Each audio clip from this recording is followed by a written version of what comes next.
지금 이건 이마인 것 같은데 보면은 이렇게 하얀색 띠가 있던 분들은 골막인데요. 자, 이렇게 보시면 뭔가 검정색 물질들이 있고요. 이렇게 튀어 올라온 것이 있죠. 이분은 이렇게 검게 보이는 것, 주변에 검게 보이는 것들이 주입된 히알루론산 필러로 수정이 되는데요.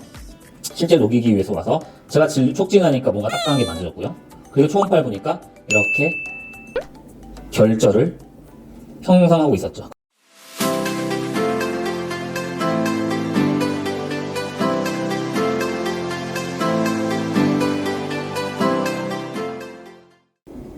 안녕하세요. 닥터빈스 이명균 원장입니다.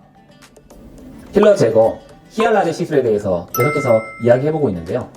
오늘은 그것에 대해서 조금 더 구체적으로 알아보도록 하겠습니다.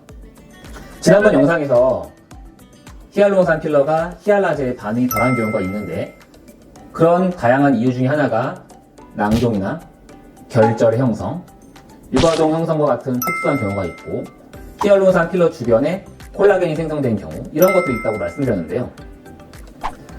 진료실이나 시술실에서 환자분들과 이런 것들에 대해서 확인하기 위해서 한 번 더 시술 부위를 꼼꼼하게 만져보고 촉진도 해보고, 표정을 지어보시기 위해서 어색하거나 뭉친 부분들이 있는지도 확인해보고, 환자분이 실제로 느끼신 주관적인 증상이나 불편함에 대해서 꼼꼼하게 체크해드리려고 노력하는데요. 아무래도 이것들은 의료진의 주관적인 능숙도, 숙련도에 따라 달라지기 때문에 정확히 말씀드리기 어려운 것 같아요. 그래서 이런 것들을 좀 커버하기 위한, 극복하기 위한 아주 간편하고 좋은 방법이 바로 초음파 진단입니다. 오늘은 거기에 대해서 알아보겠습니다. 히알라제 시술할 때 초음파를 보면 어떠한 장점이 있냐면요. 첫 번째는 정확한 진단을 할 수가 있습니다. 결절, 낭종 등 유무를 확인할 수가 있고요.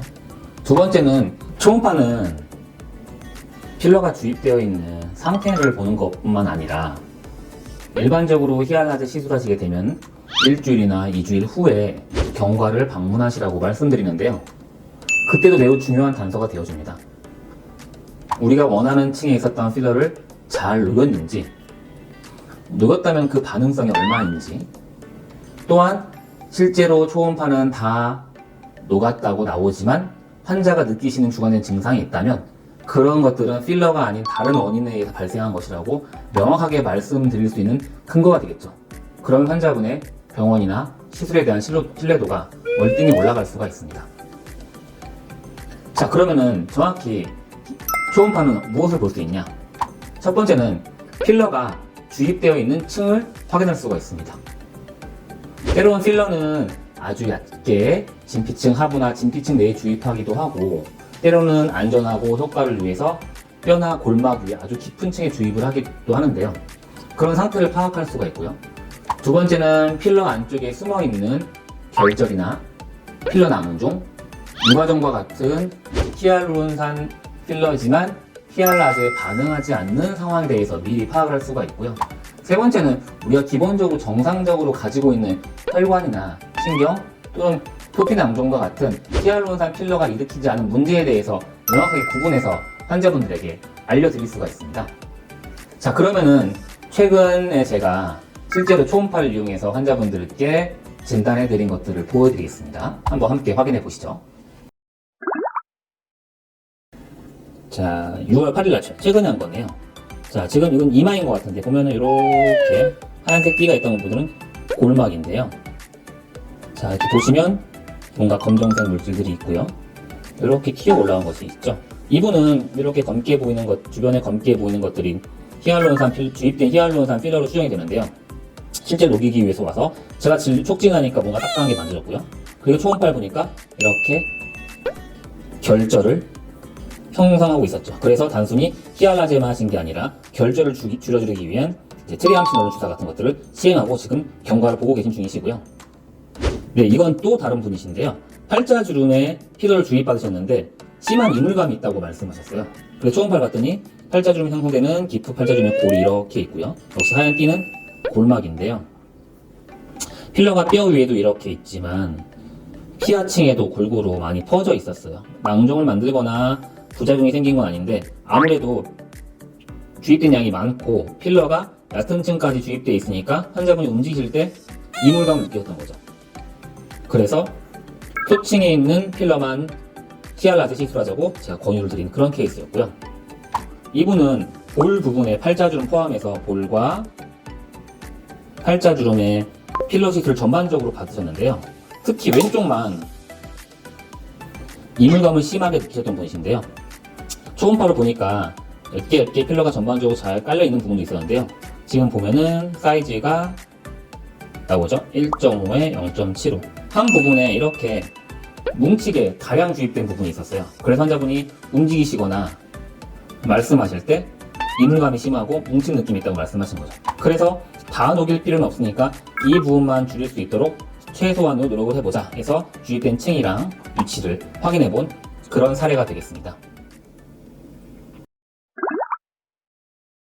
자, 지금 간단히 우리 병원에서 초음파를 하신 영상들을 좀 보여드렸는데요. 초음파 영상이 모든 것을 다 대변하는 것은 아닙니다. 하지만 의사의 감각이나 진료 경험, 그것들의 영상적인 진단까지 합쳐진다면 환자분들이 해결하지 못하셨던 섬세한 부분을 체크해내서 필러 시술의 만족도를 더 높여드릴 수도 있고 다음에 필러 재시술을 할 수 있게 만들어드리는 아주 좋은 계기가 될 수 있습니다.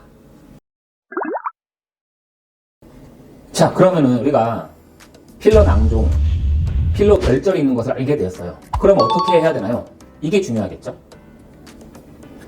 단순히 석회화나 결절화가 되지 않은 낭종이라면 히알라제를 주변에 넣어서는 해결되지 않고요.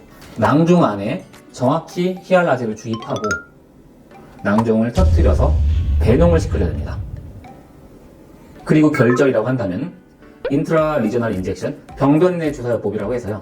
히알라제와 트리암시놀론 같은 스테로이드 성분을 조심스럽게 정확히 스테로이드의 부작용 없게 병변에 주사해 줌으로써 해결할 수가 있습니다. 물론 시간은 오래 걸립니다. 이렇게 해서도 해결되지 않는 부분들은 절개를 한다거나 기타 외과 수술적인 방법을 통해서 제거할 필요성이 있는지에 대해서 환자분과 심도 있는 대화를 나눠보고 있습니다. 자, 어쨌거나 이렇게 좀 특수한 상황에 병변 내 주입을 하기 위해서는 위치나 크기를 정확히 확인해 봐야 되기 때문에 초음파 진단이 아주 중요하고요. 이렇게 좀 더 특수한 방법을 이용해서 치료를 했기 때문에 그 반응을 보기 위해서도 경과 방문 시에 초음파를 보시는 것이 아주 중요합니다. 다만 필러가 아주 잘 고르게 분산이 되어 있고 아주 극소량 남은 경우에는 초음파로 확인할 수가 없어서 그럴 때는 환자분이 느끼시는 증상이나 촉감 등 아니면 붓기가 생긴다, 없어진다 하는 면역 반응이 있었는지 없었는지를 가지고 효과를 판정하고 있습니다. 자, 오늘 이렇게 필러 제거, 히알라제 시술, 그리고 초음파를 위한 진단까지 이야기해 보았습니다. 초음파 아프지 않은 아주 간단하고 좋은 시술이기 때문에 필러 재시술 제거를 고민하시는 분이라면 꼭 한번 진단 받으시면 좋겠습니다. 이상 닥터빈스 이명균 원장이었습니다.